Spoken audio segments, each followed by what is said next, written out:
now. CBS 6 News at noon. Oh my goodness. Oh my God, there was a shopping cart.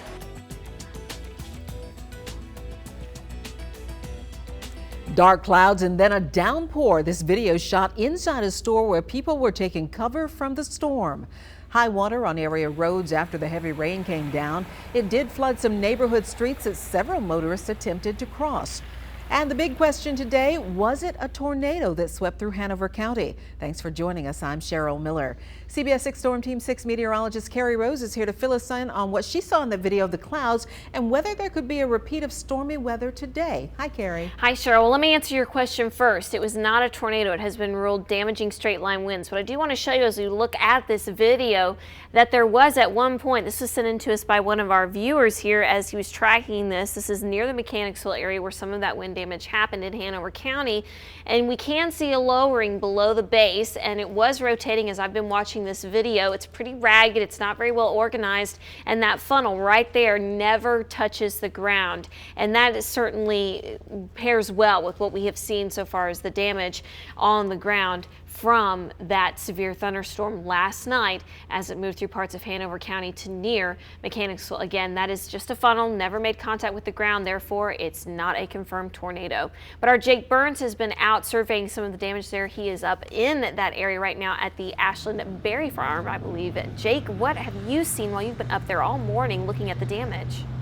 Carrie, I've been driving around here near Atlee Road for pretty much the past 3 hours, and there's trees and limbs down everywhere throughout here, massive trees in fact. But as you can see right here, this is evidence of exactly how powerful this storm is. There used to be an awning right here at the Ashland Berry Farm. The clank of cleanup at this flower stand run by Ashland Berry Farm is a sound heard across Hanover Monday morning. Sunday night's storm ripped this awning in half and threw part of it 10 yards away. I mean, we couldn't see out the door. The doors were being blown open. James Hicks is a manager at this Popeyes, right next to the flower stand on Route 301. Oh my goodness. Oh my God, there was a shopping. He had to keep his customers calm as the storm barreled through. The wind was just like somebody was just, a big hand was just pressing the windows in. It was insane, you know what I mean? Quick. It's that wind that toppled trees up and down Atlee Road. Romeo Garza has to get this massive one cut down and moved out. I looked out that window, seeing the tree coming in towards my bedroom, and then I heard a big crash. Only thing I thought of was my truck. Limbs on power lines signal outages for thousands around here Monday morning. So the hum of generators has neighbors David Wheat and James Story hoping their lights flick back on soon. I think they'll probably have it on sometime this afternoon. It doesn't. Yeah, I think so. It's not as bad in the area as it was that storm we had a couple of years ago. So. That storm he mentioned produced a tornado. Even though the National Weather Service says no tornado touched down on Sunday, the possibility of more storms later on could slow down the cleanup process throughout Central Virginia. Now back out here live, you can see they are cleaning up and rebuilding the shed here at this flower stand that's owned by the Ashland Berry Farm. And it's a process, that cleanup process that's going to take place for many folks here in Hanover. For now, reporting live in Hanover, Jake Burns, CBS 6 News. Cheryl, back to you. Thank you, Jake. Some pictures sent to us here at CBS 6 from Culpeper show how high floodwaters got in parts of town there. This is near where some motel guests were forced to evacuate for their safety. As many as 50 people were forced to leave the Sleepy Hollow Motel, where some guests reported water chest high in their rooms. An emergency shelter was set up by the Red Cross to accommodate the displaced guests. Heavy rain also caused a mudslide. At the height of the storm, some 13,000 Dominion Virginia Power customers were without electricity. Right now, about 3,000 still don't have power restored. The utility says it does not know when power will be restored back to everyone. Well, many of you snapped photos of the storm and shared them here with us at CBS 6. These are some of them. If you have any storm pictures you'd like to share, you can upload them at WTVR.com. Or take time right now to download our CBS 6 weather and breaking news app and upload your photos from your smartphone. Police make an arrest after a shooting in Richmond's Fan District, but they're still looking for another suspect. Witnesses say they saw a man fire multiple shots while walking down the middle of the street in the Fan just after 2 o'clock Sunday morning. That shooting happened between Addison Street and Cary and Main. Police say one person was struck in the arm by 3 bullets. Ben Kyber says he was walking to a friend's house when he heard the first shot. I saw the guy with the gun, and next thing I knew, I was sort of in the house. It was just kind of all happened in a blur. An undercover police officer was nearby and followed a vehicle he saw leaving the scene. That driver was apprehended after his car crashed in the 1200 block of Lakeview Drive, but police now believe that driver was the victim and only fired his gun in self-defense. Police have arrested and charged a man named Marcel Patron Jr. with attempted murder, but they're still looking for a suspect named Harry Bryce Franklin. The parents who kept their now 8-year-old child locked in a makeshift cage and starved her will find out how much time they'll spend in prison today. When police found the girl, they say she was emaciated. Shannon and Brian Gore pleaded guilty in March and face up to life in prison. CBS 6 legal expert Todd Stone says the gruesome details of this case will have an impact on the judge's sentencing. This is really probably one of probably the worst assault I've ever seen in terms of a live victim and the sort of suffering that happened. And the evidence establishes something that's really an ugly scenario. And I expect that the judge is going to go in the very high end. Todd Stone says he expects the judge will hand down the maximum sentence to the parents, life in prison. The now 8-year-old girl has been adopted by another family. Did singer Chris Brown get special treatment while completing the terms of his probation? Another day in court today for the Tappahannock native as a Los Angeles prosecutor tries to prove that Brown did not complete the court-ordered community service here in Richmond and alleges some city officials even covered for him. Brown was required to complete 180 days of community labor under the supervision of Richmond area officers. A judge ordered it after the singer pleaded guilty to assaulting his then-girlfriend, Rihanna. CBS 6 legal analyst Todd Stone points out that in addition to these allegations, Brown has been accused of more violations, including a hit and run where he allegedly gave false information. When you're on probation, you really have to kind of walk the line. You can't mess up, and if you do, you got to walk the line again. You can't keep messing up. The judge could possibly make Brown redo all of his community service or even send him back to jail. That hearing is set for 2 o'clock this afternoon, Pacific time. A private board meeting is expected to be held later today to decide whether or not a former Richmond pastor can stay in his home. Pastor Geronimo Aguilar and his family live in this parsonage owned by the Richmond Outreach Center, or The Rock. But since Aguilar is now awaiting trial on felony child sex abuse charges in Fort Worth and has resigned from his position as leader of The Rock, the current board members are expected to announce whether or not he will be asked to leave that parsonage home.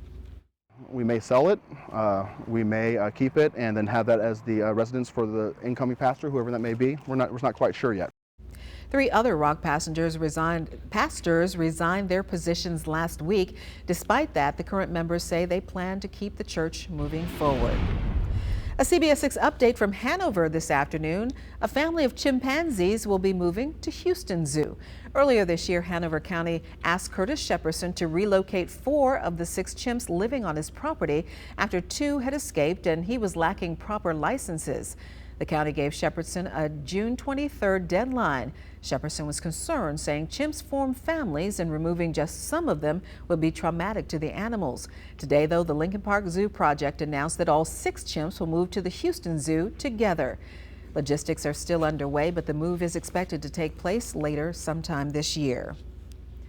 Tomorrow is primary day here in Virginia. Voters will be choosing candidates from the Democratic Party to run for state office in November's election. Polls will be open Tuesday from 6 a.m. to 7 p.m. Watch CBS 6 News at noon tomorrow for updates on voter turnout and for campaign updates. We have breaking news here at the CBS 6 News at noon. The graduation schedule at the VCU Siegel Center is interrupted. The facility has been evacuated. Lieutenant Hageman from the Richmond Fire Department says they received a call for a fire alarm, but there's no indication of a fire right now. People attending the Meadowbrook High School graduation ceremony were taken out of the building about 30 minutes ago. No word on when they'll be allowed back in. There are also 2 other graduations on schedule at the Siegel Center for later today. Apple is helping you get an upgrade. Find out how. Ousting himself, the man who told the world about the United States spying on its own people now has something to say. Plus, how Neil Patrick Harris kicked off the Tony Awards last night. A sixth person has now died of injuries suffered in Friday's shooting spree at Santa Monica College. Marcela Franco, whose father was also killed in the rampage, died Sunday. Police say the gunman, 23-year-old John Zawari, killed his father and brother before carjacking a woman and embarking on a random shooting spree. Deborah Fine says Zawari pointed his rifle at that carjacking victim and yelled at him. That's when he turned his attention to her. Then when I saw his gaze go from her straight into my eyes, it was the first time I've ever seen somebody who was so intent and present and cold. Police shot and killed Zawari minutes after he entered the library of the California college. Jury selection has begun in a Sanford, Florida courtroom today for the murder trial of George Zimmerman. He is accused of killing 17-year-old Trayvon Martin in February of last year. The case made national headlines after prosecutors initially declined to charge Zimmerman with murder based on Florida's Stand Your Ground law. That law makes it legal to use deadly force if a person fears they're in danger of being killed themselves. Zimmerman claims he killed the unarmed Martin in self-defense. A 29-year-old contractor with the National Security Agency has outed himself as the source of those leaks into the spy agency's data mining operations. In a video released Sunday, Edward Snowden told The Guardian that he felt the world needed to know about the top-secret programs that collect data on your phone calls and internet usage. I, sitting at my desk, certainly had the authorities to wiretap anyone, from you or your accountant to a federal judge to even the president if I had a personal email. Snowden is now seeking asylum from a country that values privacy. The firm where he was working, Booz Allen, says he'd been there less than 3 months and would work closely with authorities in the investigation. The Justice Department, which is investigating the leaks, declined to comment on this latest development. Host Neil Patrick Harris literally jumped through hoops to score a laugh at the Tony Awards last night. We sing live 8 shows a week. Check it. On the stage of Radio City Music Hall in New York, pop diva Cyndi Lauper took home her first Tony for the best score for Kinky Boots. Some of the best moments happening as the stars made their way to the red carpet, even putting on a little show of their own there. If you tuned in to watch the Tonys last night, you missed the first 8 minutes of the program as CBS 6 was alerting you about severe weather as a funnel cloud was forming in Hanover County. You can watch those first 8 minutes and the entire award show on our website at WTVR.com. And still ahead, cash in on your old electronics. Which company is offering its customers a perk to upgrading? Take cover. A storm caught on camera in Hanover as it passes through. Umbrellas up, Richmond. New heavy showers are tracking into the area right now. You can see the dark rain off in the distance and right here on our radar. These are about to pass over downtown Richmond during your lunch break over the next hour. No lightning with this yet, but I do expect it to produce very heavy rainfall. I'll let you know how much rain I expect today and when we'll finally get done with this muggy, rainy pattern. That's in just a few minutes right after the break.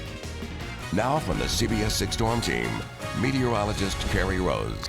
Okay, well, you have seen some of this incredible video, and if you lived into the Hanover County area or specifically just outside of Mechanicsville, then you knew this storm was doing this, producing winds that were estimated up around 60 miles per hour. So in case you just missed the start of our new newscast, we did update you. This was not a tornado. However, there were some interesting signs showing that there was rotation in this storm itself.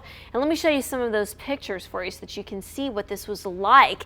This is one photo that was sent to us as the storm was moving toward Mechanicsville, and you can see that there does appear to be some of that structure, and certainly in this view we can see it, of a supercell. And I've also seen, as we showed you at the top of our newscast, some of that video where you could see the rotation and the funnel, and I do think that that was happening in our video that we showed you earlier right down in here. Of course, it's beyond the tree line, too far away for us to see from the still picture, but in that video earlier it was definitely clear.